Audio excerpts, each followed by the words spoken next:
Right brain addition and subtraction is the start of our math series, and in many ways it will be the spark your child needs to start enjoying math. Math is difficult for so many children to learn because math is taught in a hyper left brain fashion.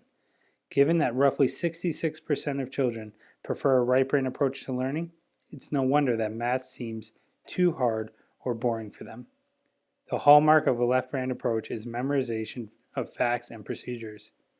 What right brain kids need to thrive on include understanding the meaning behind what they are doing, relevance to their own lives, images showing what is happening and that they can learn visually, pattern that exists in an array of numbers, and hooks for learning and remembering, which stories, images, and body motions provide. Children who are visual right brain will learn math easily if it's designed in a way that makes sense to their brains. The presentation makes all the difference. In our math resources, children will find math presented in ways that marry left brain symbols with right brain vehicles for learning and understanding, such as visuals to help with learning procedures, number facts, and vocabulary. Personification, by which numbers take on a personality which carries the meaning of numbers and procedures. Patterns will show visually the nature of numbers and how they act and how they relate to each other. Patterns bring order to numbers.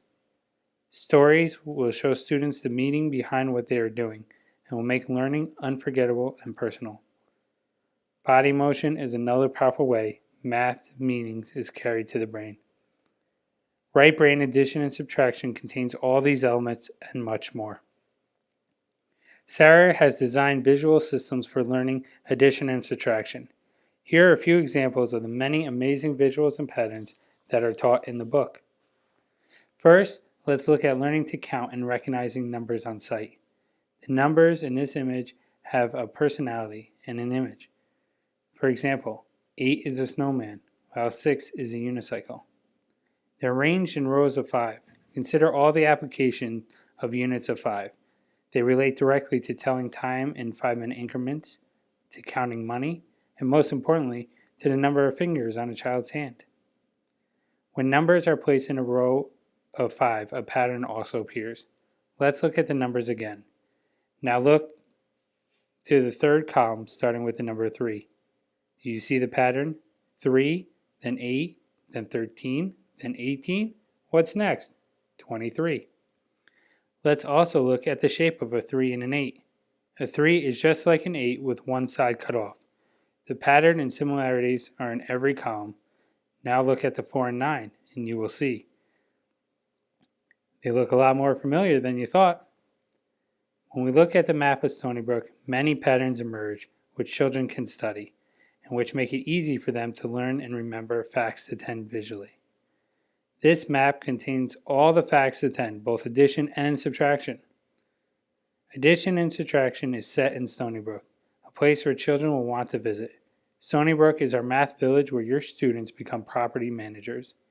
Students will be managing how many people can live in a house on a particular street. Let's look at 3rd Street. On 3rd Street, only 3 people can live in each house. As you see, there are only 2 houses because no matter how you arrange the numbers, there are only 2 possible ways of making a 3, 0 plus 3 or 1 plus 2. Here is a problem to work through. If a house on 3rd Street has 1 person living on the 2nd floor, how many people need to live on the 1st floor? That's right, 2. After your student learns a street by putting numbers in houses, we transition them to traditional math problems. As you can see, there are many different combinations of numbers that equal 3. However, they all fit within the 2 houses, making the information that your student needs to learn very limited. How it works is the children will learn a street. Then they will learn the next street. They practice the problems from the 2 streets. They learn another street. They practice all they've learned to date. And it goes on until they completed 10th Street. And that's just the beginning of the book. We discussed number recognition, include number song, and kinesthetic strategies for preventing writing numbers backwards. Also included are many games you can play to make learning math fun and engaging, while laying a visual background for understanding numbers and facts.